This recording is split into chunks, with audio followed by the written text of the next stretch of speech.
You know, there is a massive difference between a franchise that is trying to sell you hope and a franchise that is finally, actually trying to build a winner.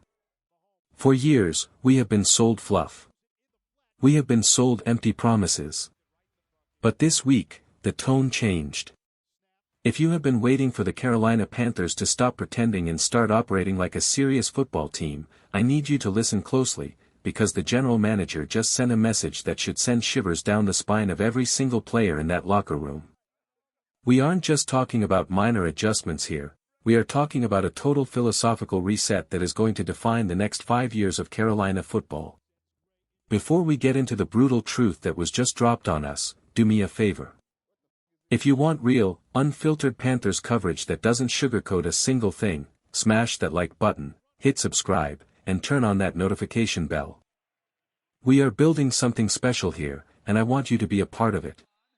Let's get right into the fire. Dan Morgan, our general manager, went on the radio recently, and he didn't do the typical GM dance. He didn't say, "Oh, we need to look at the film," or "we're evaluating our options." No. He came out and said, point blank, that our pass rush was, quote, not up to par.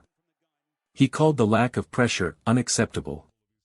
He cited the fact that we had the second lowest pressure rate in the entire National Football League. Now, on the surface, that just sounds like a stat. But you have to read between the lines.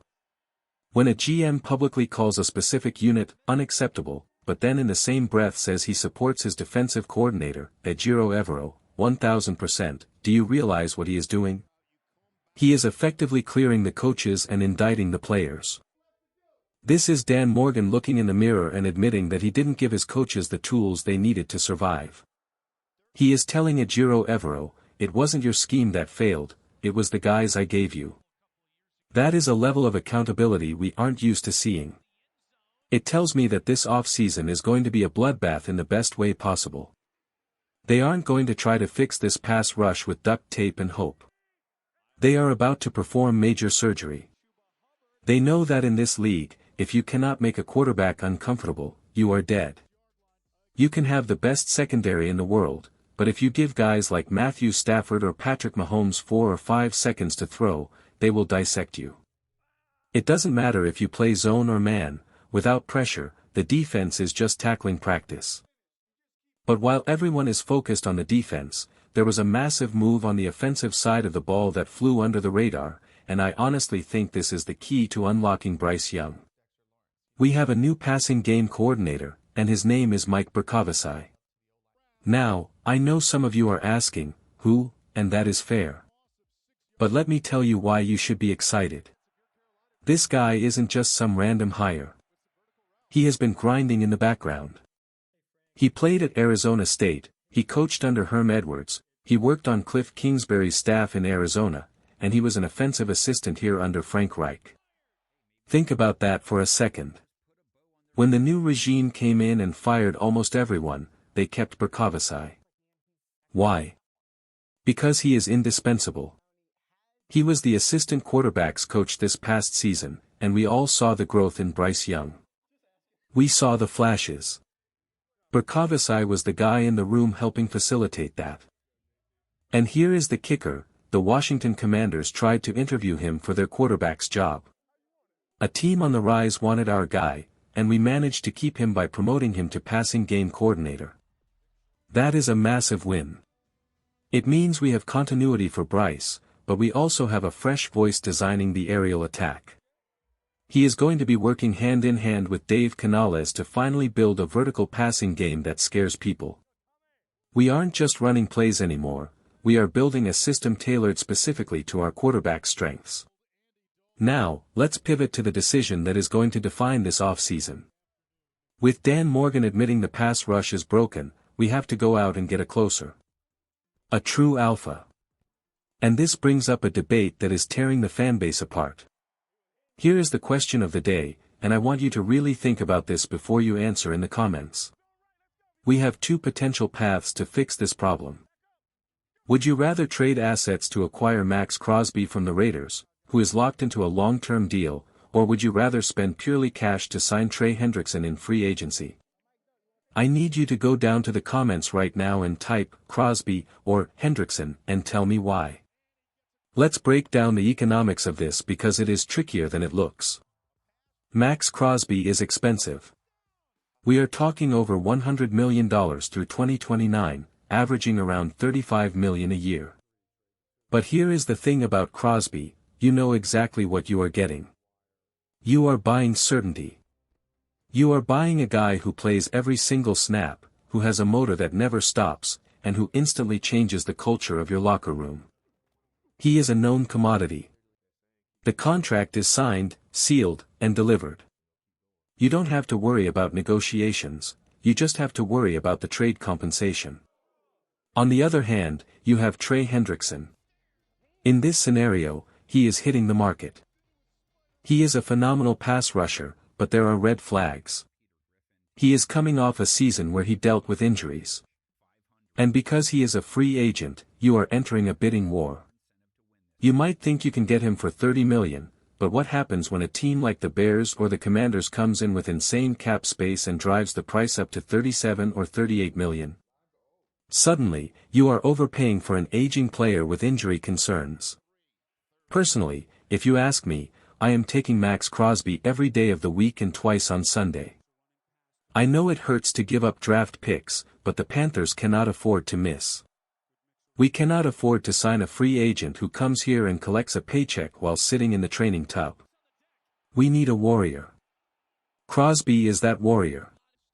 His contract is set, his production is consistent, and his attitude is exactly what Dan Morgan is trying to build here. Give me the sure thing. But I know some of you want to save the picks, and I respect that. Let me know if I am crazy in the comments. I also want to touch on something that happened during the season that is still bothering me, because it speaks to the physicality we are trying to instill. I saw a lot of people going after Nick Scott for that hit on Davante Adams. And I have been critical of Nick Scott, we all have. But I have to defend him on this one. That hit was clean. That was football. When you are a defensive back and you have a receiver coming across the middle or jumping for a ball, your job is to separate the man from the football. You aim for the torso, you play through the catch. The fact that a flag was thrown on that play was absolute garbage. It was a bad call, plain and simple. If we want to be a tough, physical defense, we need more of that, not less. We can't be afraid to hit people. So, even though we need upgrades in the secondary, I will stand on the table for Nick Scott on that specific play. He did his job. Let's look at some of the feedback coming in from Panther Nation, because you guys are bringing up some incredible points. I saw a comment from a user named 4TC95 talking about Sam Howell as a backup option. He mentioned that Howell is a hometown kid with a big arm who fits the physical profile. Honestly, I don't hate it. We need a backup who can come in and actually run the offense, not just manage the game. Howell has that gunslinger mentality. If Bryce goes down for a few plays or a game, you don't want to change your entire playbook. You want a guy who can still push the ball downfield. Bringing a local kid home to be the QB2 makes a ton of sense to me. Another great point came from Gutter Rich 10 regarding Xavier Legette. He said we need to stop treating Legette like a finesse receiver and start using him for what he is, a powerhouse. Drag routes, screens, quick slants. Get the ball in his hands and let him be a running back. I agree with this 100%, but I will add a caveat. Xavier Legette has to evolve. He cannot just be a gadget player his whole career. We spent a first-round pick on him. He needs to learn how to run a full route tree. He needs to learn how to use that massive frame to box out defenders on third down.